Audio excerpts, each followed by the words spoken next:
là, on est dans le hall principal Émile Muller. C'est la vitrine de l'hôpital. C'est par là que les principaux usagers passent. Donc, c'est l'occasion de nous voir tout de suite et de pouvoir s'arrêter et de répondre à leurs questions sur le sujet. Il y a toujours 60 000 morts par an en France en raison des conséquences du tabac.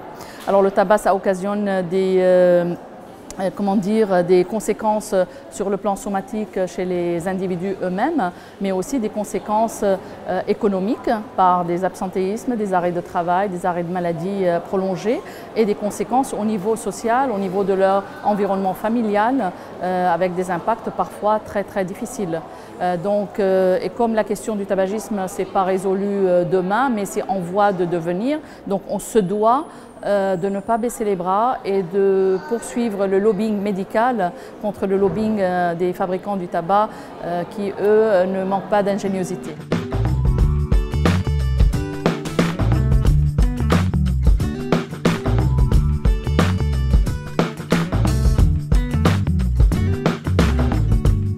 Je pense que surtout dans un hôpital public et un lieu de santé comme ici, c'est toujours important de donner l'information que fumer est dangereux, mais par contre on connaît toutes les difficultés que les personnes ont arrêté de fumer. Et justement ici, ce lieu, c'est un lieu d'échange et c'est là en général qu'on leur dit l'existence de la consultation et on incite vraiment les gens à venir en consultation pour un suivi. La consultation consiste en un accompagnement personnalisé. Donc la base, c'est une alliance thérapeutique qui va se créer avec le patient et on va lui présenter un protocole de soins personnalisé qui sera adapté à lui. Le fait de voir concrètement que la fumée a une incidence, je pense que ça fait un espèce, pas un choc, mais en tout cas ça interpelle. J'ai fait un test sur mon souffle déjà, donc le monoxyde de carbone ce n'est pas bon, il est trop élevé. J'avais besoin de savoir et ça va m'aider à me décider à d'essayer de m'arrêter de fumer. Il faut informer les gens, il faut leur faire rendre compte de certaines choses, de par le fait qu'ils fument, parce que souvent on fume et on ne se rend pas totalement compte de ce que ça peut avoir comme conséquence. Je pense que c'est très important parce que il y a beaucoup de gens qui ne se rendent pas compte parce que c'est le voisin qui peut avoir un cancer du poumon parce qu'il fumait. Mais donc on a un petit mot pour leur dire mais quand ça tombe sur soi-même, donc là il faut assumer et à ce moment-là, donc c'est très très difficile d'arrêter.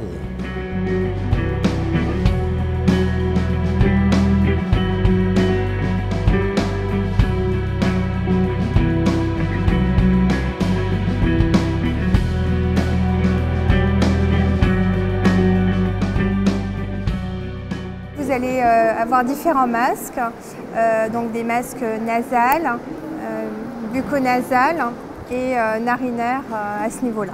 C'est destiné à des personnes qui, à un moment donné de leur vie, ont un diaphragme qui va être moins performant, qui va avoir du mal en fait à évacuer le gaz carbonique des poumons. Et donc pour suppléer en fait à ces problèmes d'hypercapnie, en fait on va mettre en place une ventilation. Ça peut être bien sûr une conséquence du tabac.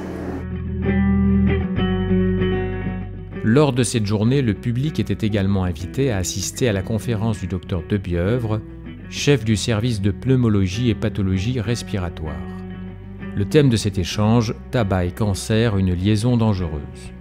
Enfin, et parce que la lutte contre le tabagisme concerne tout le monde, le GHR Mulhouse Sud Alsace a renouvelé son opération Un comprimé de Nicopas contre une cigarette. L'opération Un comprimé de Nicopas contre une cigarette, c'est une opération qu'on réalise pour la deuxième année consécutive et elle s'adresse aux professionnels de santé et ça sera réalisé dans toutes les unités de soins qui sont volontaires pour l'opération. Concrètement, les personnes qui veulent aller fumer aujourd'hui nous donnent une cigarette contre un comprimé de nicotine, les comprimés des gommes de nicotine. Nous deux, on a décidé qu'aujourd'hui, on allait être solidaires à cette journée.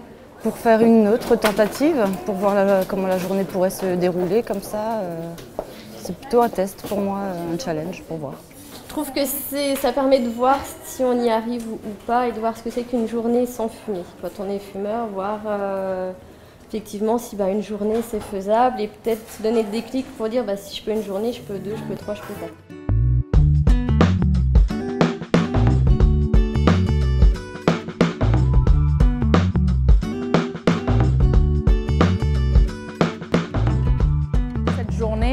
Encore une fois, n'a pas démenti puisque la fréquentation au niveau des stands a été importante.